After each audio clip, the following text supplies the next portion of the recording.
Hello, and welcome to TRUUU Podcast. I'm your host, Drea. And I'm Alex. And today we are doing something kind of fun to me. We're talking about the supernatural. It's not so much fun for me because I don't necessarily believe in the supernatural, but I guess we'll get into that aspect of it in the podcast. Right, yeah. And in our podcast, we cover basically a few topics, three main ones. One is our personal experiences that we may had with the supernatural. Two is the experiences of people we know and, whether we believe that or not. Yeah. And then at the very end, we do kind of look at movie adaptions of supposed true stories and kind of give our, opinions on that. So if you don't want to get spoiled on Annabelle or the Winchester house, then you could just skip the end. Just listen to the first two sections. But it is kind of interesting, especially if you are intrigued by the possibility of ghosts and demons and one anecdote of aliens. We have some fun stories for you to kind of listen to. So yeah, we hope you enjoy it. Take a listen. So I think the best way to start this episode is to disclose our positions on believing in supernatural. For sure. So I myself am the strongest believer you'll ever meet. Basically. I'm just I hear the smallest noise and I'm just ghost. I don't know if that was really loud, but yeah, I'm just everything. I'm it's a ghost. It's an alien. It's something. So for me, I should throw out there too, what I'm defining as supernatural. More so, I mean, I don't believe in ghosts in the sense that a person has died and their spirit is wandering the earth. Because I am a Christian, I do believe in demons. And I believe in spiritual warfare and all that stuff. Right. But I don't believe in aliens. Not really. Not in the movie sense of aliens. Okay. I don't believe in aliens really. And then I don't believe in ghosts. Okay. Or really, I'm not superstitious either. So I wouldn't say that we're necessarily polar opposites, but pretty close to it. Yeah. Okay. The only thing we really agree about is demons. Oh, yeah. I wholeheartedly believe in demons. For sure. Okay, so with that background, let's kind of move into personal experiences where perhaps this could be perceived as something that's happened to us in the supernatural realm. Do you want to start? You want me to go ahead? I feel like I have more stories. So I should probably just go first because I don't really have anything that is substantial because I don't believe in it. So I guess for me, a big thing has always been I grew up afraid of the dark. So anything that I see on TV or movies that's scary, that will manifest, I feel in the dark. Okay. So walking around my house when it's pitch black or whatever, because when I get home from work, my parents are asleep and I'm not going to be turning on all these lights. So I walk around my house in the dark. So if I watch something horror related, I'll be creeped out. And, I feel my mind plays tricks on me in that way, that I'm seeing things in the dark, but, I don't think, a ghost is there, necessarily. Yeah, so I was about to say, it's not necessarily a supernatural experience, more of maybe your mind is playing tricks on you. Yeah, because that's what I'd always write it off to. Right. And, at work, there are shelves, in the back area where we keep, hard drives and stuff. And occasionally, a drive will fall off the shelf. Okay. With no, force. Yeah. But, there's a lot of weight in this, so my assumption is that, it just falls off because it's too heavy. And, the shelves itself aren't even. And okay, then, but do tapes on any other shelf fall off? Not that I know of. It's just this area that has drives on it. But it's also right next to this QC machine that we have where we could, watch videos and stuff for work and see, audio levels and whatever, and then every once in a while something will just play on the QC machine and none of us have gotten back there, so we like to dub it as the ghost. Okay. In the office. And do you view that kind of as a joke, or do you kind of believe it? Oh, for me 100% it's a joke, and as I've been there more, actually I figured out that people reset that machine. Engineering comes in and resets that machine through a back door in the office that we don't use. Okay. That we don't see anyone come in. So all of a sudden, someone will walk by us in the office. It's not, a part of our little office. We're just how'd you get in here? It's because there's a back door. Okay, but what does that have to do with things randomly playing? You think that might be them. But you think that they're just like setting it to play and then just leaving? That they could be back there and we just don't know because we never get up and look. Oh, okay. So we maybe dubbed you guys should get up and look. We dubbed it a ghost, but also I think you could access that machine remotely. Okay. So hearsay on whether or not it's a ghost. My manager, an ex-manager that I had before my department split up, she had brought her mom in once, and her mom, like, I guess is semi-sensitive, and had said that there was a ghost back there. Interesting. Did she have any prior knowledge of your guys' like ongoing joke, or no, just out of nowhere? This is before the joke. This is before the joke even began, so I feel like the joke stemmed from that. Okay. So we were just like, it's the Amber Finn ghost, because it's the Amber Finn QC player. Got it. How interesting. A comment on the first kind of topic you were talking about, you know, like walking around in the dark and seeing different things. I have heard, you know, from sources, not really. I just heard that, like, you know, when you watch scary movies or when you go to a psychic or when you're messing with a Ouija board or like whatever it is, you invite like energies to attach to you. Really? Yeah. I've like heard that. And like that's one of the reasons that a lot of people say like don't, like, if you're a believer, don't go to psychics. Like don't do that because you're opening a door to like, you know, like people that you, or you not people, but like spirits or like energies that like you had no intention of being near latching on to you. So that's an interesting concept to me because I'm just like, what, you're only seeing these things after you're watching like these scary movies and it's in your head. And one, it could be in your head, very, very likely. Yeah. But two, is it possible that this theory has some, you know, some sort of validity to it? And after you're watching these things, like some weird energies are attaching to you and they're like manifesting in these weird ways. I mean, because I'm going to go out there and say I doubt it. Right. Because I'm just like, I don't believe in them ghosts. Sure. Food for thought, though. Because, like, there was, like, one point in time where, for whatever reason, like, I was watching Harry Potter and, like, Voldemort was really creeping me out. And, like, I was seeing, like, that manifesting. Which I'm just kind of like, Voldemort is a fictional character. True. And I'm totally not saying that I, like, believe that, you know, because you're watching scary movies, like, you're inviting energies into your life. Yeah. But it's a theory that I find very interesting because I kind of believe it. Like, I believe it could be true. I don't necessarily believe that in every instance that's what's happening, but it's an interesting thought to piggyback off of that experience. Sure. But that's really it for me. So personal experience, let's hear it. Let's scooch clear over. the way. Okay. Well, let's begin with the fact that I would never in my life go to anyone, talk to anyone and say that, like, I'm a medium, you know, kind of deal. Like, I would never say that.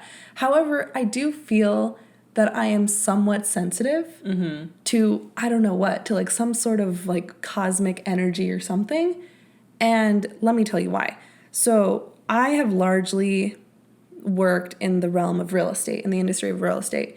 And during that process, you know, I'm constantly going in and out of different houses, visiting different people, different families, and just like, you know, being in different homes.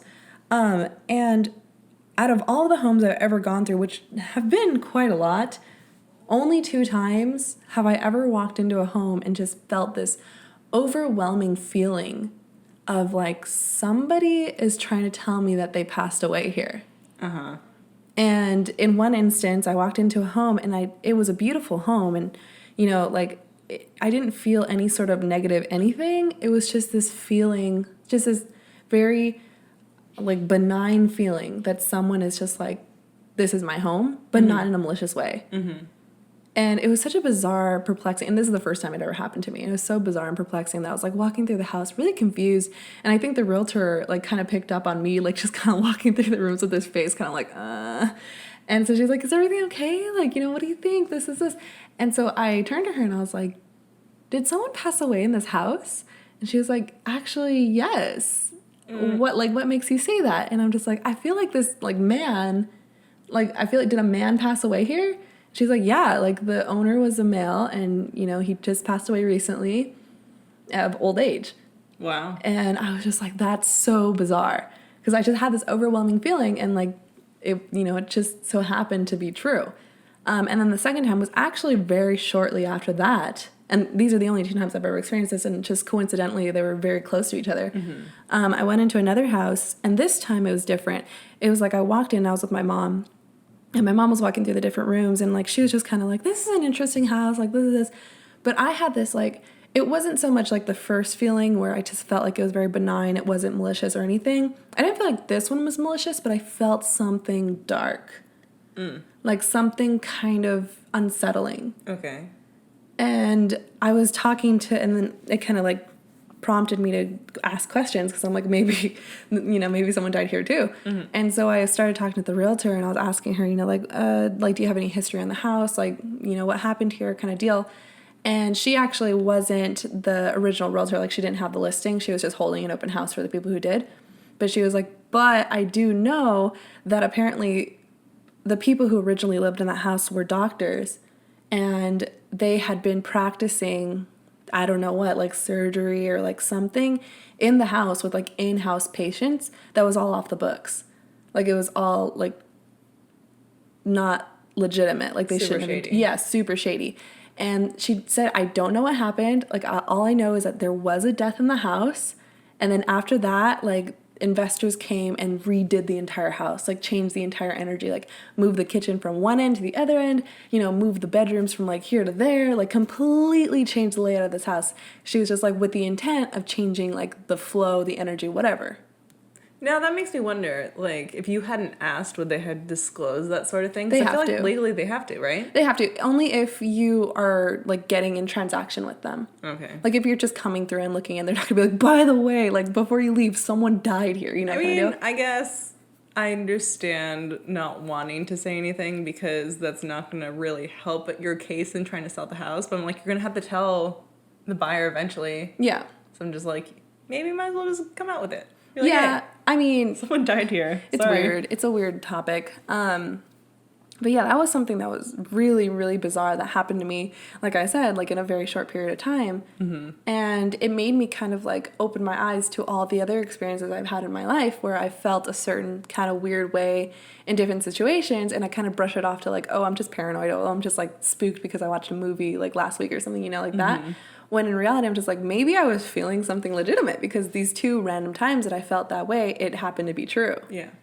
So that was one thing that like has kind of really opened my eyes to this, and probably why I'm much more of a believer because I've experienced that. Mm-hmm. And obviously there's no way I can ever convince anyone that any of this is true. Well, I mean, like, I guess documenting, I could prove to you that like these people died in those houses. Yeah. But I can never prove to anyone that like I have this feeling or like that I'm seeing these things. There. Exactly. I can never prove that to anyone. So this is all literally just my word against anyone else's. Okay.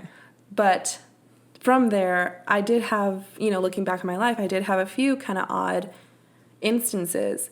One, which is the most prominent to me, and it's so infuriating because every time I talk about this, like, everyone just looks at me like, okay, like, you're just crazy kind of deal.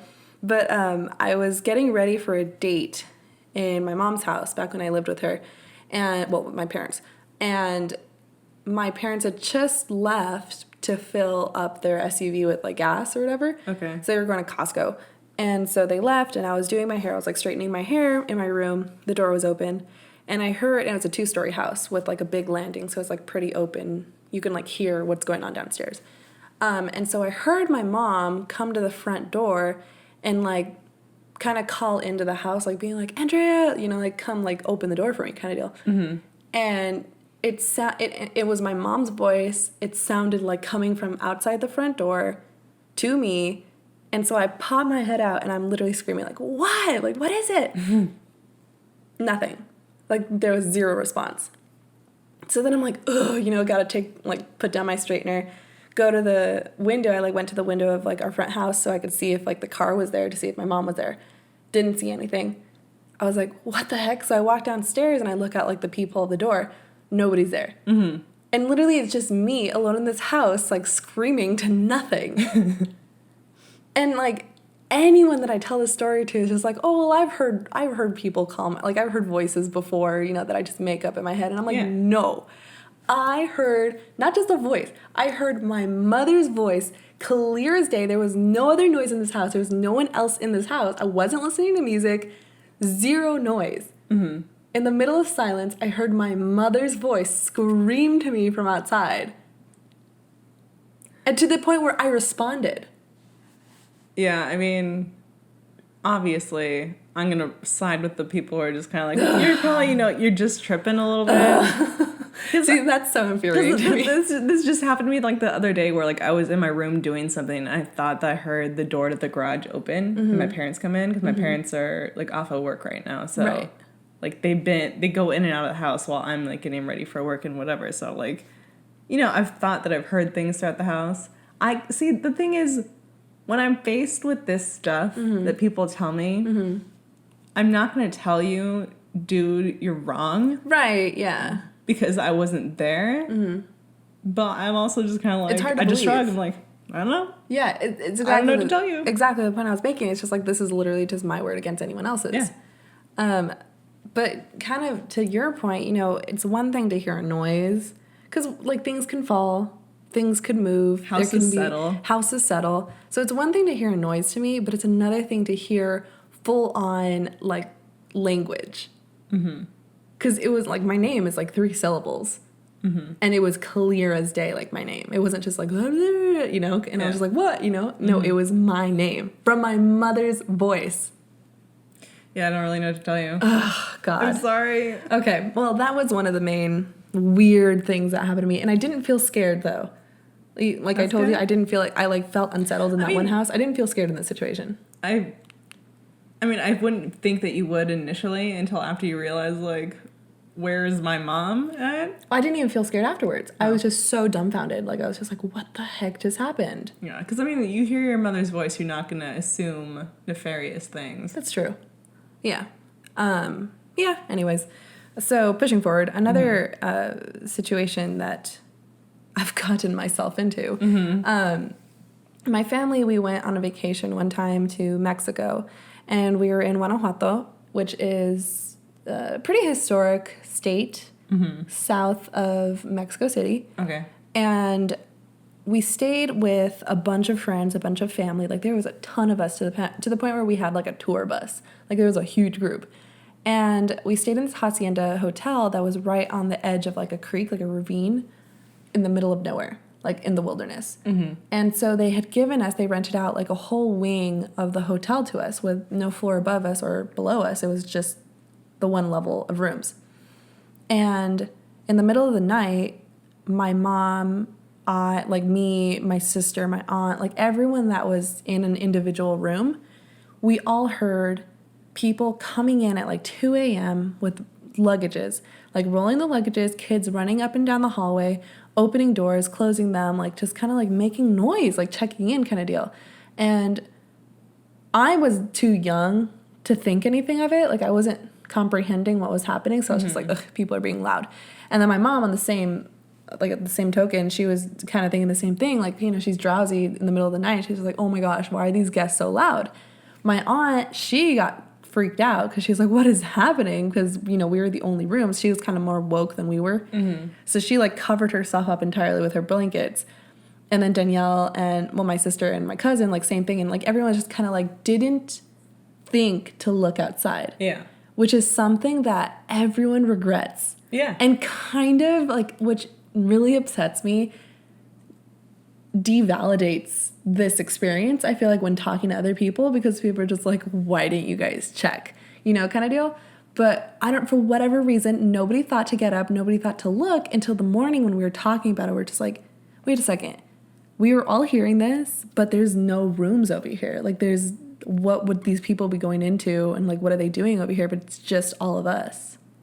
Yeah. I mean, because I'm going to say exactly, what you already said about it. I'm just kind of like, why didn't any of you guys just poke your head outside and be like, what is happening here? I know. Honestly, if I could redo one thing in my life, it would be that. Because I think, like, being in that situation, which, I can't relate to it at all because I've never had, like, a really supernatural experience happening to me. Yeah. Like, I don't know what I would do in that situation. But I'd like to think, if I'm half asleep in a room and I hear all this noise going on, if it's enough to bother me, I would get up and look. Because, I just would want to give whoever's out there just enough eye contact to be like, can you please just not do that? But I also think it's a different culture in Mexico. Is it?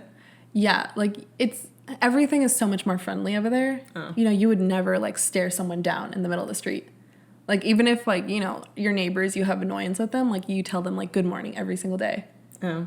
So it's a little bit different in that sense, because, like, I can never see my family ever, like, opening the door and, like, giving someone the stink eye. Oh. Well, maybe it's just me then. But anyway. No, here, like, it makes sense. Like, I would do that here. Yeah. But I think it's just cultural. It's different. Okay. Well, also, it occurs to me as I'm, you know, sitting here listening to this, I'm just kind of like, at the same time, I don't know the layout of this hotel. Mm-hmm. Like, obviously, you said that you guys had a wing and it's only one story, so there's nothing above or below. But I wonder how sound carries in the hallway from the lobby. Yeah, sure. Because I'm like, it could be possible that maybe someone would come in the lobby and they're just, since it's the middle of the night, and you said that it's in relative, like, wilderness, not a lot's going on, you know, there aren't city sounds probably happening. Like the sound traveled. Like, you know, maybe. Very possibly. Very possibly. And I will never know because we didn't look out the freaking door. But yeah, that's a head scratcher, that one. It's a weird one. And I thought it was weird too because during that trip when we were there, like I said, the hotel was located right next to like a ravine. Mm-hmm. And we had gone out there as a group because I don't know why, we just loved the spooks. Mm-hmm. And like trying to like see if we saw like La Llorona. Oh goodness, yeah. And my sister, I don't know what like got into her head. We're in Mexico, okay? Like rural Mexico. Okay. And this girl who is not like, she doesn't look super Mexican. Like she's very fair skinned, like, you know, kind of like what, like looks more American. Goes off like running into the darkness, and we're by a ravine. Yeah, no thanks. And my mom is just like panicking. Like she's like, what are you doing? Like, oh my God, everyone follow her. And like my sister, we like get to her eventually and we're like, what the heck are you doing? And she's like, I wanted to see if I saw La Llorona. Like this is this. And my mom's like literally gonna chop her head off. Like she's like, how dare you do this? And so, Which is so funny, by the way, because like my mom had told me recently, because that recently came out as a movie, La Llorona came out as a movie. And we were talking about it in my house, and she was saying about how when she was younger, her aunt used to try to, like, scare them with stories of La Llorona. Yeah. So, you know, it's very, I feel like, American even maybe for your sister to just be like, all right, let's go see her. Let's go try to find her. I know, like, you put the fear of God in you. Yeah, because anyone in Mexico looking for them spirits. Exactly. Anyone in Mexico would be like, just like, why? Why would you? Why are you doing this? Yeah. So that was my Mexico story. So just one more. And this is kind of a small one, but just kind of weird. Okay. But back when we lived in our like in my parents' last house, the house was kind of weird. Mm-hmm. And one of the things that like I look back on in life is just like I felt a certain way in that house on multiple occasions. Mm-hmm. And I chalked it up to me being young and just being a very scaredy like little child. Mm-hmm. Like even at the time, like when I was young, I was just like, I'm just probably a scaredy cat. Okay. But there was a lot of times that I felt uneasy in that house. And one thing that would happen all the time was my sister had this radio and her, like this stereo system. It wasn't a radio, it was like a stereo system with like big speakers and like a little, I don't know. And her room was at the very end of the house. Well, our rooms were at the very end of the house. It was a really long house with like a huge hallway. And every day at different times, the stereo would just start playing and like be blaring music. Mm-hmm. Like reverberating the walls, like blaring music. Okay. And so we would always every day like have to go in there from like wherever we were in the house. Like, you know, if we were in her room when it started, we'd have a mini heart attack and then like turn it off. And it would happen like every day for like a period of time in our lives and then just stopped happening. Mm-hmm. And so we would tell my mom this because my mom would hear it too. And she'd be like, you guys have it on a timer. Mm-hmm. And I'm just like, to this day, I'm like, what does that mean? Like, why would we ever have a timer on a stereo to start playing music? Like, is that even a thing? Like alarms. Because, like, I had a stereo in high school where, like, I had an alarm set to wake me up with my music at a certain time in the morning. Sure. But this thing always happened at different times. It was never, like, a consistent time of the day. Then I would just say it's broken. But then it stopped. It stopped doing that. Then got broke more. But then it still worked. Like, it worked perfectly fine. We'd use it. See, that's one of those things again where I'm just be like, I don't know. Yeah, that was something that was just like weird. Like, I have no explanation for it. But piggybacking off my point is that like I did feel very uneasy in that house a lot of times. Like, maybe it was something weird. Maybe it wasn't. Maybe it was just malfunctioning and like faulty wires.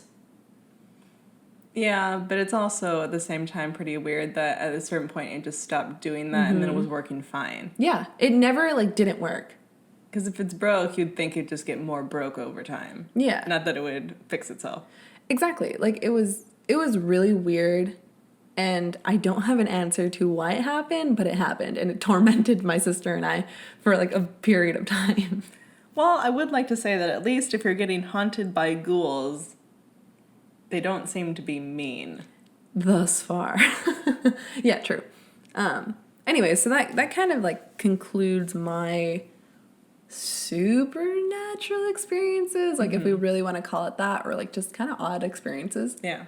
I would say some of them are supernatural and some of them are odd.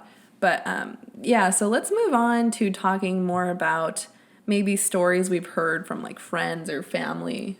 Yeah. So for me, since my, very limited experience with really this stuff is like I was asking coworkers about it, like, have you ever had anything spooky happen? And one of my coworkers was telling me recently about how his mom and his grandma would try to spook him with el cucuy, which, for those of you who don't know, is essentially the boogeyman. Yeah.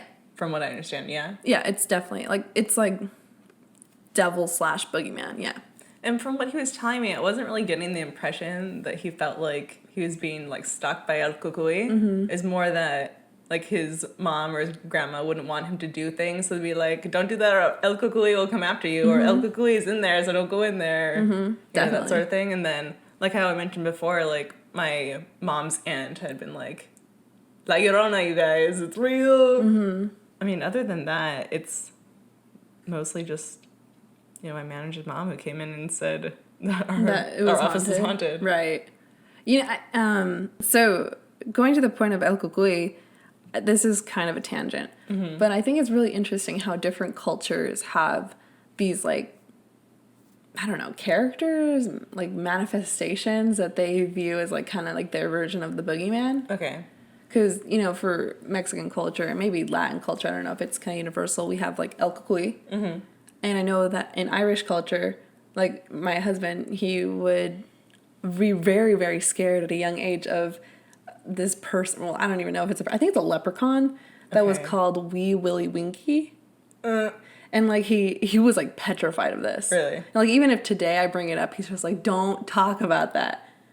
And so like I know that was in Irish culture, and then like here in America, like we have like the boogeyman. Yep. And I just think it's so interesting how it's kind of like a universal concept, but there's like different names for it. Yeah, I mean, I think it's very universal, like the fear of something like dark and sinister and unknown. Urban legends are just a thing everywhere. And it makes sense that there's probably a little bit of overlap in like the origin of like these things. Like backstories, yeah. Interesting. But yeah, so in terms of the supernatural experiences of the people I know, I have quite a lot. I won't share all of them just because I feel like I'm really beating this into the ground. No need to rail on it. Exactly. But just kind of the more prominent ones would be my maternal grandmother. So when she was a baby, well, not a baby, but like a young child, she was thought to be possessed and had an exorcism. Oh, wow. So like a full-on exorcism with like a priest in a church and like all this stuff. And she remembers that, or she remembered this when she was alive. When she was younger, she used to see witches. She would see witches, she would see UFOs, she would see like all this weird stuff. Yeah. And so she would obviously tell her dad, and she'd be like, like, this lady's following me kind of deal. And so that's what kind of prompted them to be like, because also they were Catholic, like super Catholic in Mexico. So they were just like, exorcism, let's do this. And I guess, like, I don't know if this is still common practice. I don't even know how many exorcisms really go on. But apparently they believed that when you're doing an exorcism, it's very possible that the entity that is possessing the individual getting the exorcism could possibly leave their body and then attach itself to someone in the room. Okay. So I guess her uncle, who loved her very, very much, agreed to like be in the room when this was happening, just in the event that the entity wouldn't leave unless there was like another, host to attach to. As like a way to like, I don't know, try to encourage it to leave her body. That's very kind to offer himself as a sacrifice that way. Yeah, I think it was also a different situation because my grandmother's parents died when she was very young. So I think maybe he felt like some sort of very close bond to her because, I don't know, there's so many stories about my grandmother's upbringing that I can go into, but basically, he probably just had some sort of close connection with her.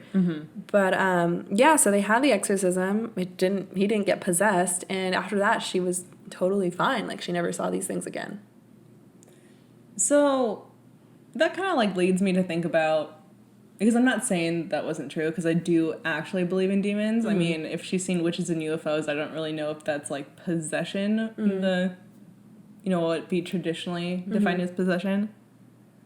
But it makes me wonder about the power of suggestion. Sure. Because you're being told, like, after all the stuff is happening to you, you're being told you are okay now. Yeah.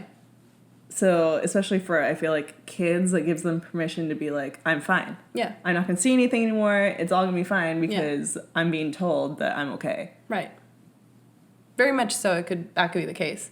My grandmother also was just a very interesting individual, and to this day, I will never really know, but that was what happened and what we know from That's your family lore? That's our family lore. So that's basically just something. But aside from that, my aunt in Mexico, this is okay, this one kind of borderlines, not so much demons or like ghosts. Well, maybe, I don't know, but like maybe more aliens. But my aunt and uncle, who are brother and sister, cousins to my mom, in Mexico, apparently one time they were traveling to a neighboring state, and on their way home, they were in a bus full of people. And in Mexico, the highways aren't like highways in America. It's called a carretera, which is like a country road that just is like one road in the middle of nowhere, and it goes for miles. Okay.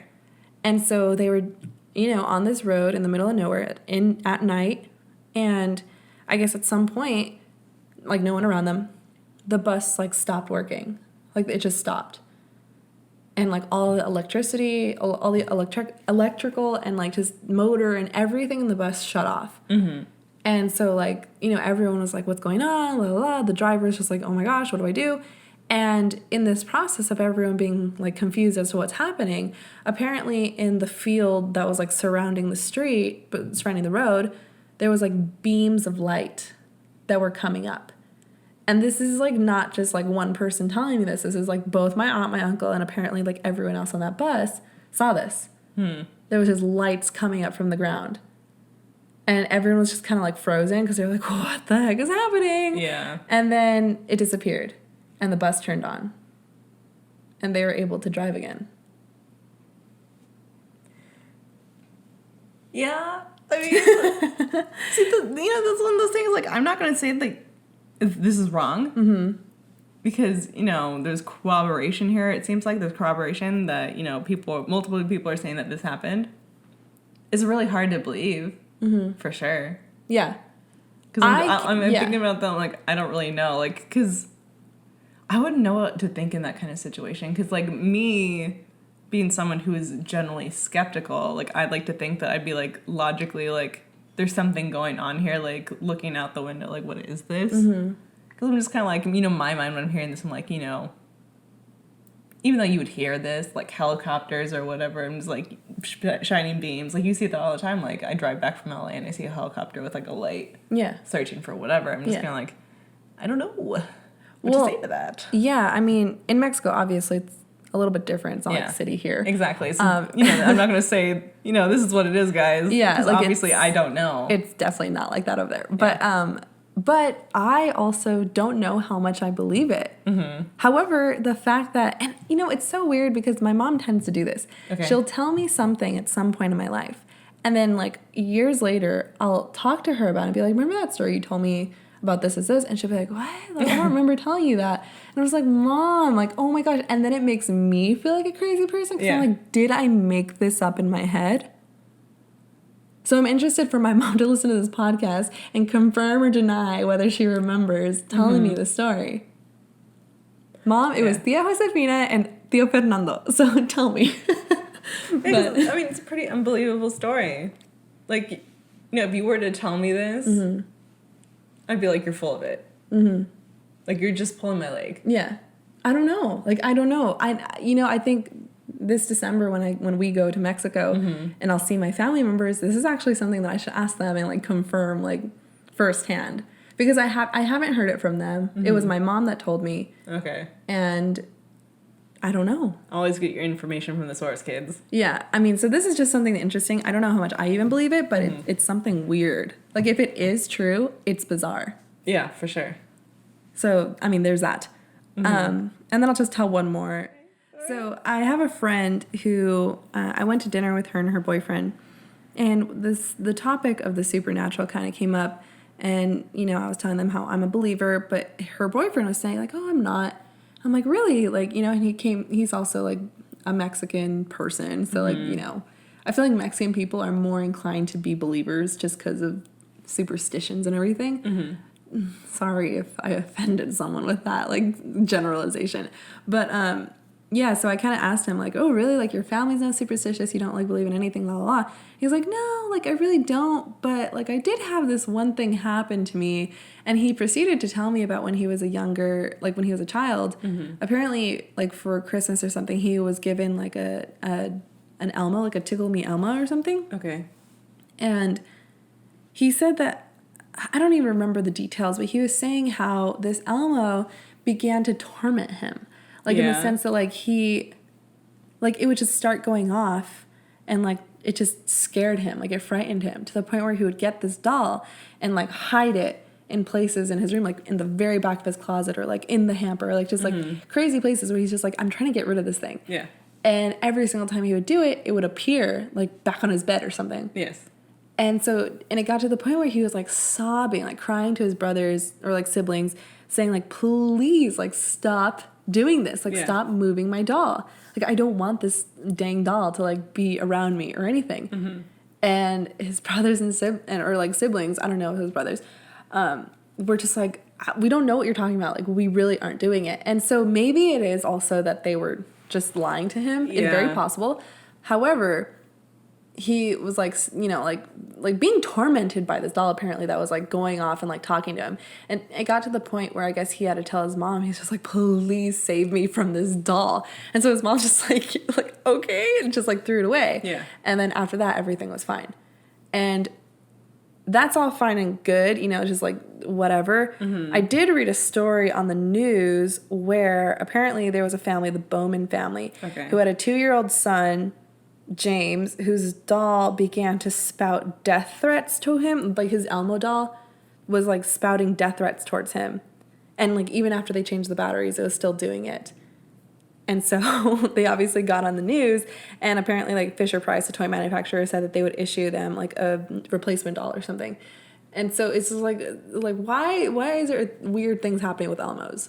You know, I could see like a really bored like factory worker or something, whoever's like manufacturing this stuff, like them just because like those voices are recorded like in a voice box, right? Like, you know, you could do that, like Build-A-Bear, for example. You could record your own thing that like you squeeze its hand and it says something to you, right? So I'm just like, I could see, you know, someone bored out there being like, I'm coming for you, and then putting that in the Elmo and then shipping it off. That's a really messed up person, but I don't disagree. Because I mean, because people are sick, man. Yeah, like they really are. And like my undergraduate degree is in sociology, and one of the classes I took, Social Deviance, we were learning about like manufacturing like plants with the workers and like the deviant behavior that they were doing.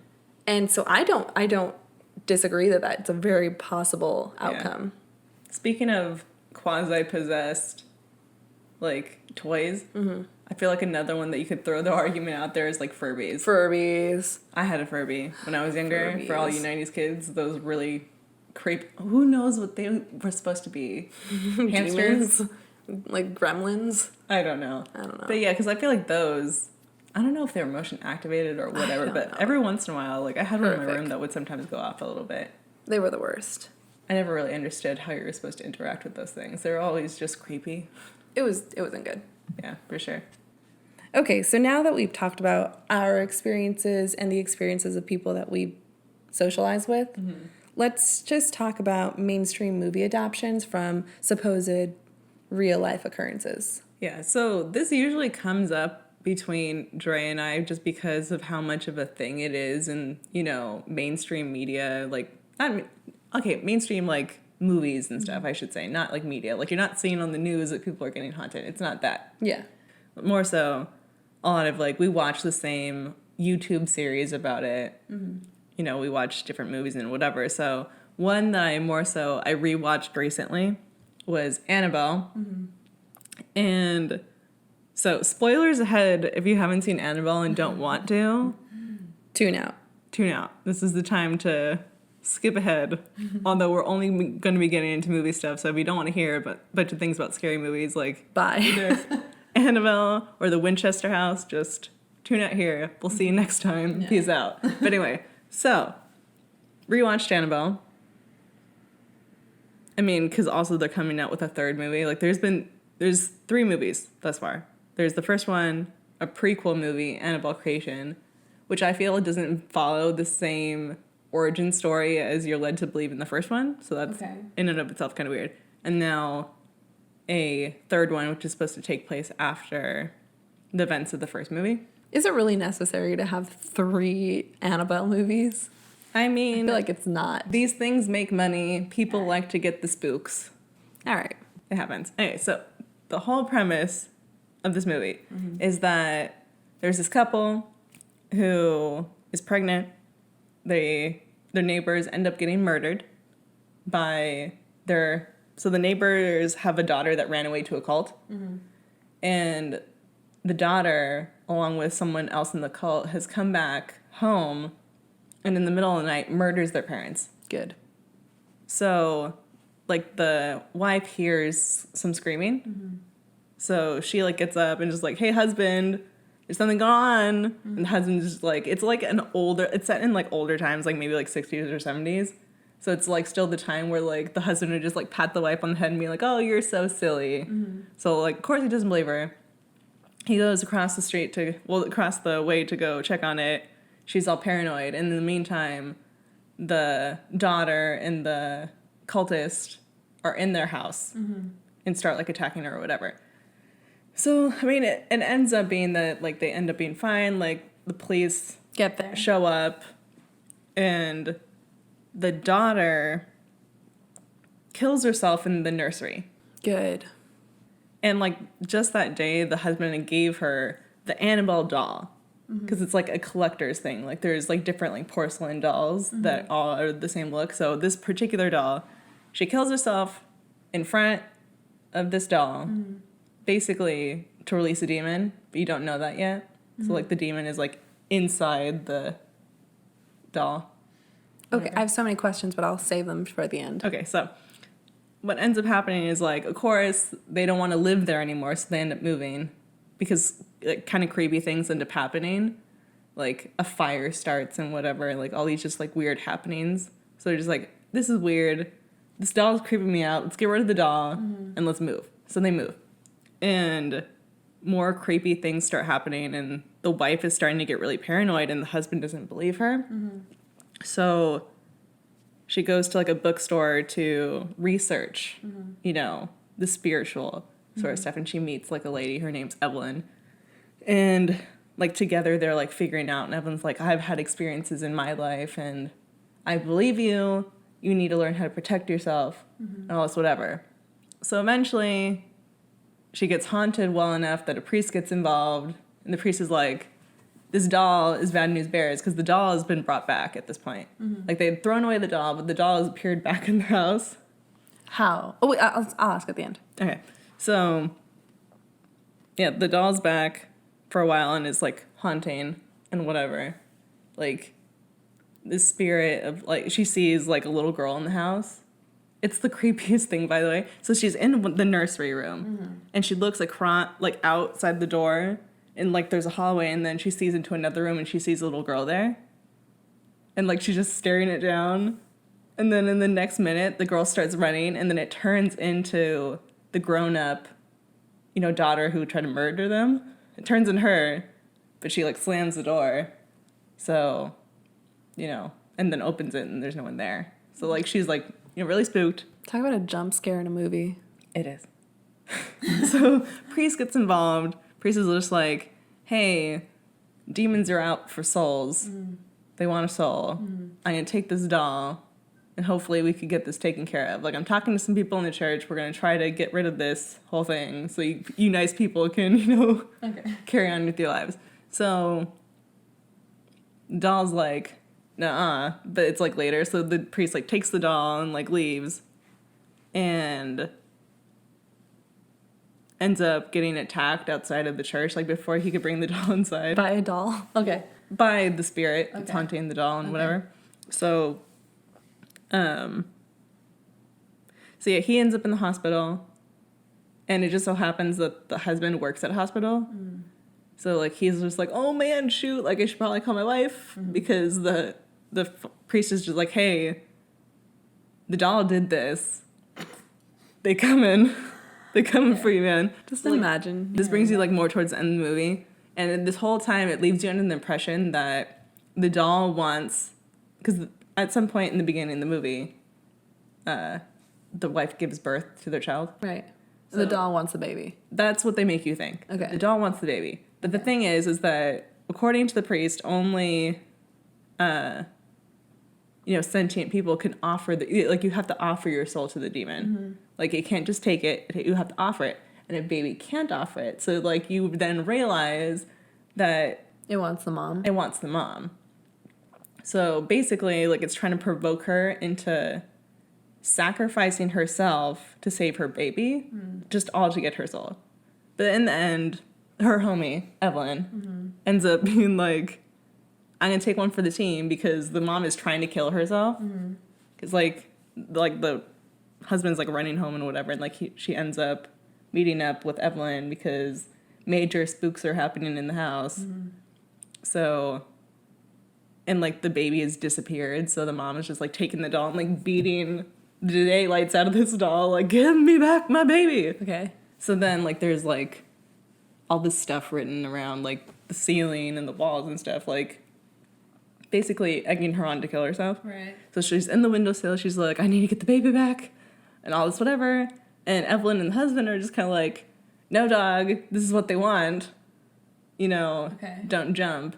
So the husband ends up grabbing the wife, and she's all, like, really upset. She's like, no, you promised, like, you're going to put this baby first and whatever. And then Evelyn grabs the doll and jumps out the window and kills herself to satisfy the soul that the demon wanted. Okay. Wait, she jumps out the window of a 2-story house?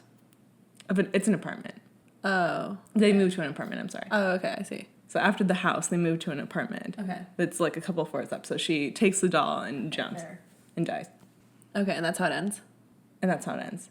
And because, like, the beginning of the movie, like, opens, it not with, like, the murder and stuff. It opens with, like, these nurses who are talking to Ed and Lorraine Warren. I don't know if you know who they are. But, like, in this Conjuring universe, and they're actually real people. Like, this is based off of real stuff. So in the Conjuring universe, like, they're paranormal investigators.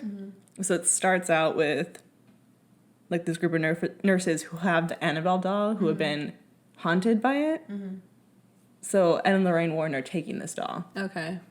And then this is, like, after that is the origin of, like, what's happening with this doll. So that's where, like, I'm telling you this story. Right.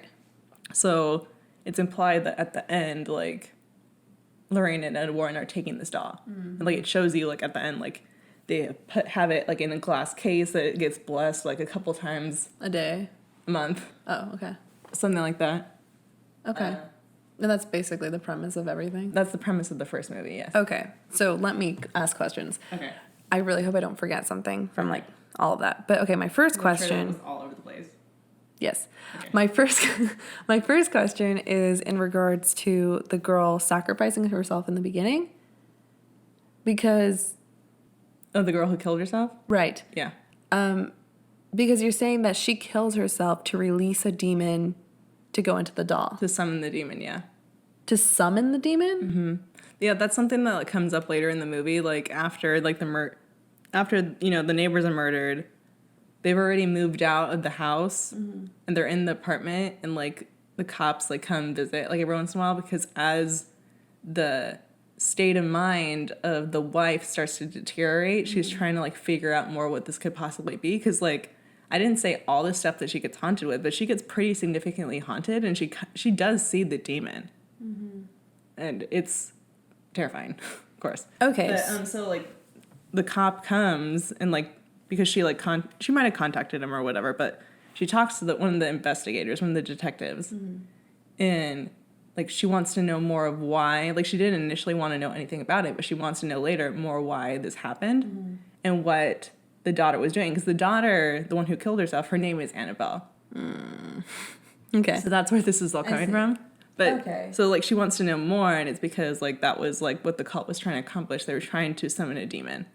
Okay, so Through sacrificing? Yes. Okay, that makes more sense. For some reason, I was interpreting it as the demon was in Annabelle, the girl. Yeah. And then she killed herself to release it out of her body and to latch onto this doll. And I'm just that doesn't make sense to me. But if it's to summon it. Okay, so if the demon could only come with the sacrifice of, okay, fine. My second question. Oh yeah, okay, so I remember. So you say that they keep trying to get rid of this doll and then it keeps coming back. So, okay, to be more correct, they get rid of it the first time because in the original house, she sews a lot. Because after the whole attack thing, she gets put on bed rest because she got hurt in the attack, the initial attack of the house. So she gets put on bed rest, so she's sewing and whatever. And the sewing machine will turn on randomly and whatever. And then she was making popcorn at one point, and that's what started the fire. All these things are happening at one point to conspire to this fire breaking out. And she's trying to get away, and then she falls over and someone's dragging her, but you don't see anything. It's implied that it's the demon dragging her towards the fire. And this is all before the baby is born. Okay. So, anyway, point being is that she's I'm freaked out by this house, I'm freaked out by this doll, because she killed, the chick killed herself from this doll, so they throw it away. Right. The husband throws it away, or at least he thinks that he does. And then the doll reappears? Yes, so when they get into the new house, they're unpacking, and in the last box that they unpack, at the bottom of it is the doll. And she just assumes at this point, it must have gotten mixed up because of the fire and ended up in this box. But, you husband, you gave this to me as a gift. I'm going to just keep it here. So she done did herself? Yes.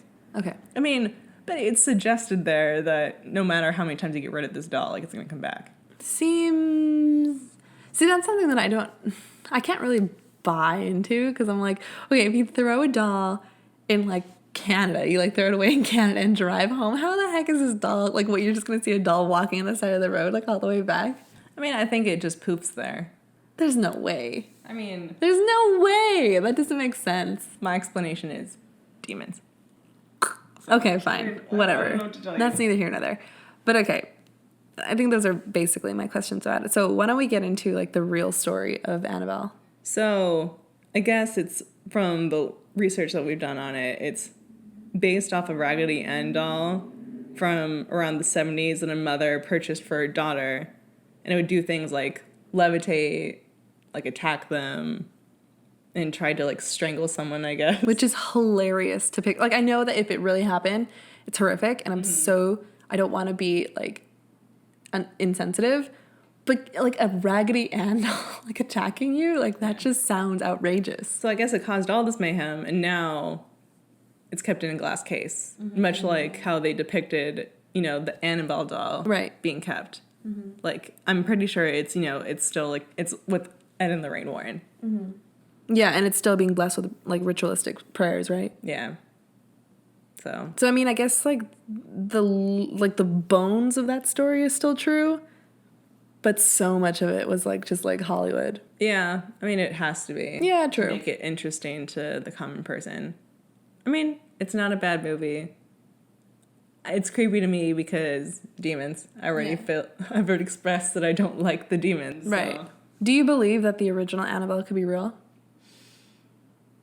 It's very well, because here's my thing, is that from what I've always understood through like my own like biblical training, whatever, is like you have to, like, even like as you said, you have to invite these things onto yourself. Yeah. Like, I don't think that, I'm not sure that people are just getting randomly attacked by demons. Right. Like, for example, in college, I have friends messing around with Ouija boards. And as soon as that thing comes out, I turn around. Gotta go. Leave. Yeah. Because I'm like, I ain't trying to get no demons Latched on. in my area. Yeah, totally. I just don't want that. So, like, in that sense, perhaps, since I'm not experiencing any of this stuff, it's really hard for me to believe that that's real. Yeah. Because, I think it's easy for people to probably prey on other people by exploiting, their tendency to believe in this sort of stuff. Right. So it's really hard for me to believe in paranormal investigators and all that stuff. So I couldn't confirm or deny. I tend to be on the side that it's probably not. For sure. Me too, actually. Okay, so the last topic we're going to talk about is the Winchester house. Yeah. And it was kind of difficult when we were, trying to choose movies to discuss that have real life adaptions, because I myself am not really a scary movie buff. Yeah. So I had to choose one that I've actually seen. And that's why we chose The Winchester, which I feel like isn't really the scariest of movies, but it does have a lot of supernatural connotation associated with it. Okay. So, let's get into like the movie synopsis. And I'm not as prepared as Alex is, in which she, watched Annabelle kind of recently. Last week. Yeah, last week. So it was like fresh in her mind, the story of it. I watched this like a while ago, but I'm going to do my best. So I'm so sorry if it's a little bit inaccurate or maybe just like leaving out some things. But basically, the whole like plot of the movie is the corporation, like the Winchester Corporation or something, like the company Winchester Rifles. Yes, the Winchester Rifles. I'm so sorry. Want to kick Sarah Winchester out of like the board. I don't know if I'm using the right words, but basically. And the way that they're trying to do that is to prove that she's crazy. So they hire a doctor to go and like kind of like assess her and to document like her mental situation. Evaluate her state of mind. Yeah, exactly. Evaluating her state of mind. But they pay off a doctor to basically fail her because they want her out regardless. It's noteworthy to know that Sarah Winchester, for those who don't know, she was the wife of the family who created the Winchester rifle. Right. I'm so sorry. I'm like skipping a lot. But yeah, so like Sarah that's Winchester. That's kind of key to know. That's why. Yeah. She's like, heirs to the fortune. Right. So she's heir to the fortune. She also had a lot of misfortune in her life, like coming into this because her husband, one, died, and then her children also died, untimely deaths. And so she was under the belief system that she went to a psychic, and the psychic told her that there was the souls from those lost to the Winchester rifle that were trying to come after her for basically being a part of like this company that has killed them. Yeah. So the psychic told her that she needed to move to California, move west. Yeah. And to build a house and never stop building it because it would confuse like the spirits and they wouldn't get to her or something like that. And so, from that, the board is trying to be like, okay, she's crazy. Let's get her off of this. And also because they want the money. So they pay off a doctor to go assess her and to fail her. And so the doctor goes, and the doctor's also not that legit of a doctor because like it shows in the opening scene that he's ingesting small amounts of poison to like get like hallucinatory responses from it. Okay, so he's druggy. Tripping out. Yeah.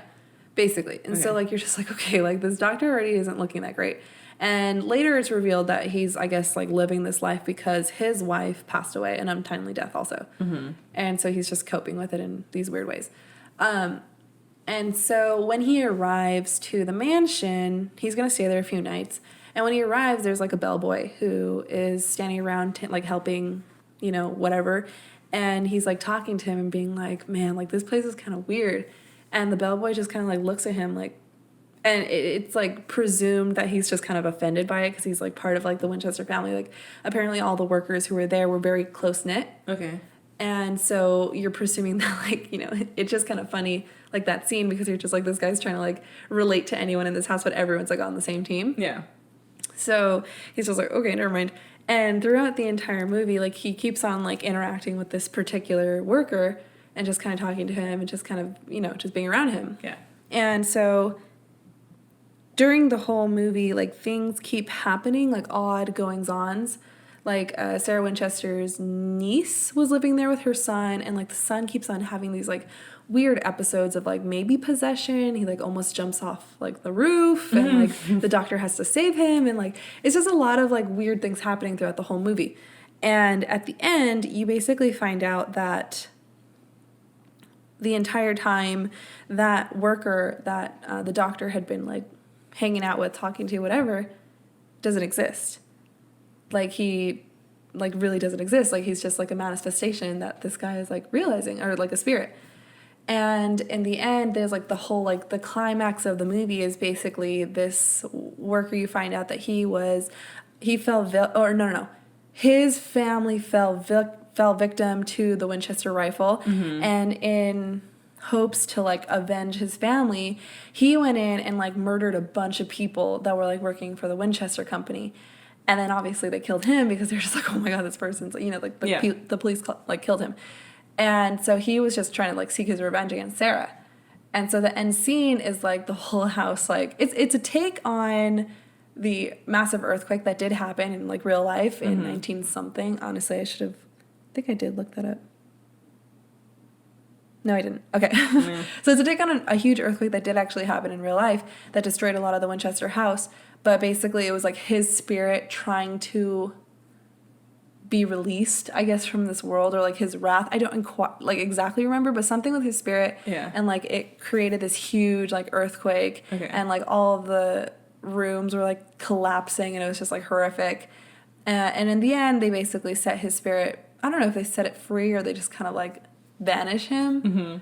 But that happens, and obviously the doctor has experienced all these things, and so he's just like, oh my gosh, like this poor woman is like being made out to be this psychopath when all of this is true. Yeah. So although he was paid off, he ends up not failing her evaluation, and she's therefore allowed to like keep living her life and to like keep her fortune and everything. Yeah.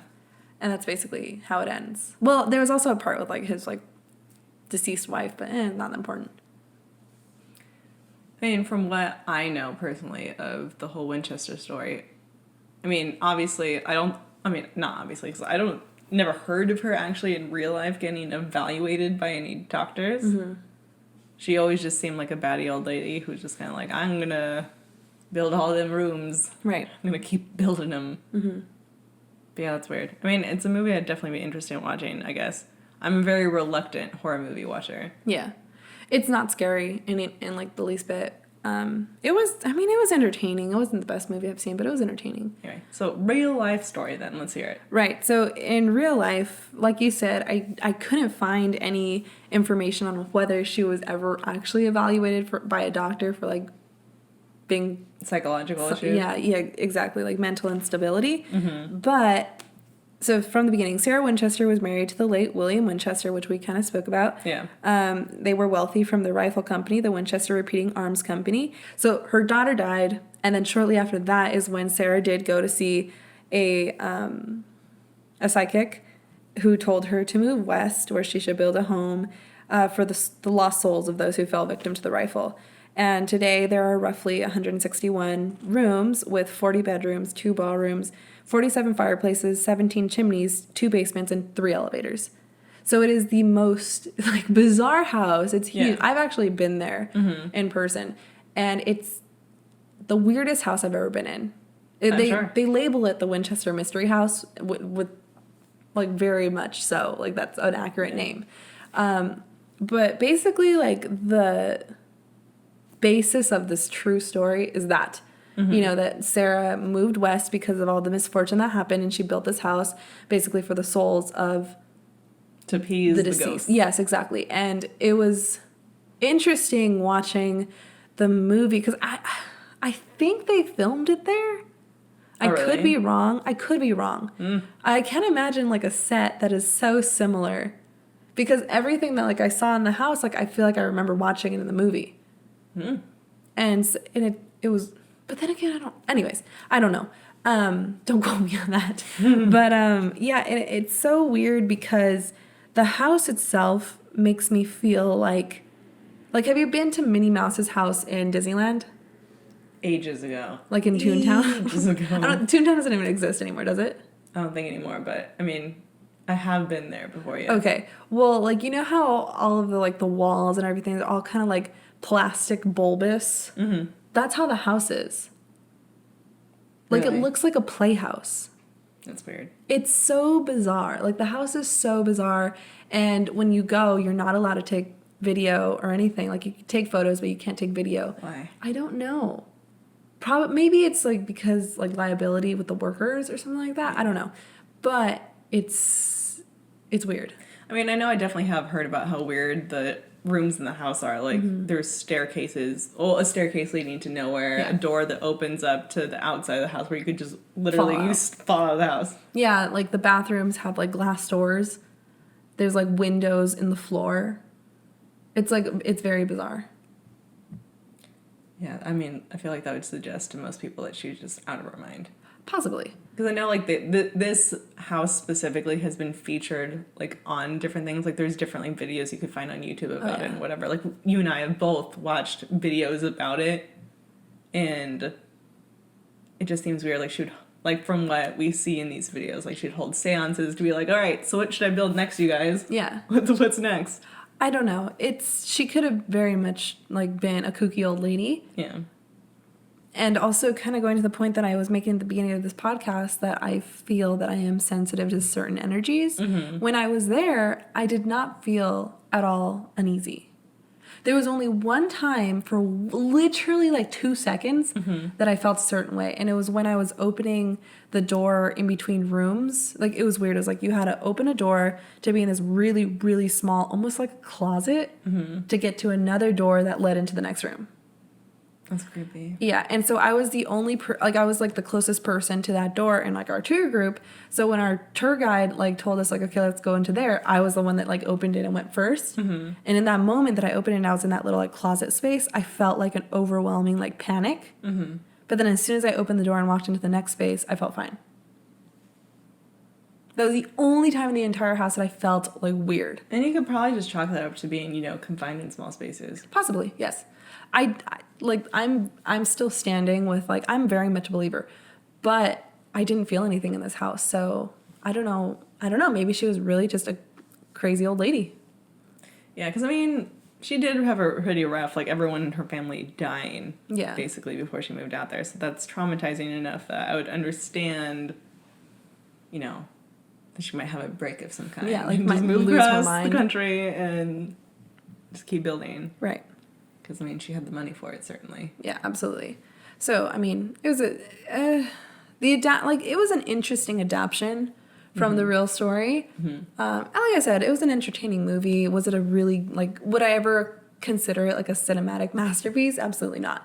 But, if you're bored and you want to just have, kind of a fun movie to watch, I would recommend it. Mm. So, if you don't have anything else to add, I think that we could just wrap things up here real quick. That is our opinions, I guess, on the supernatural, where I'm just kind of like, I don't know, you guys. I'm not superstitious. I believe in demons, but I don't believe that they're coming after you unless you invite them after you. For sure. And on the flip side, I am very easily manipulated into believing that you have had a ghost encounter. So that's it for us today. Yeah. Well, Yeah, I was going to say that, maybe if this is an episode that is well received, we can revisit it, maybe do, I don't know, movie synopsis more, or supernatural analyses more of I don't know, stories and media. if you really want to hear us butcher the plot of movies more, just let us know. Or anything similar. Yeah, let us know. Actually, like, comment on our YouTube page because it's helpful. Yeah. But, yeah, I think that's pretty much it. This is a topic that is very near and dear to my heart. Probably not so much for you. Nope. But I enjoyed it a lot. So give me a reason to do another one. Okay. But, yeah, that's all I have. How about you? Yeah, I mean, we laid it out there, man. I'm just not... Do with it what you will. Yeah, do with it what you will. We'll see you guys next time.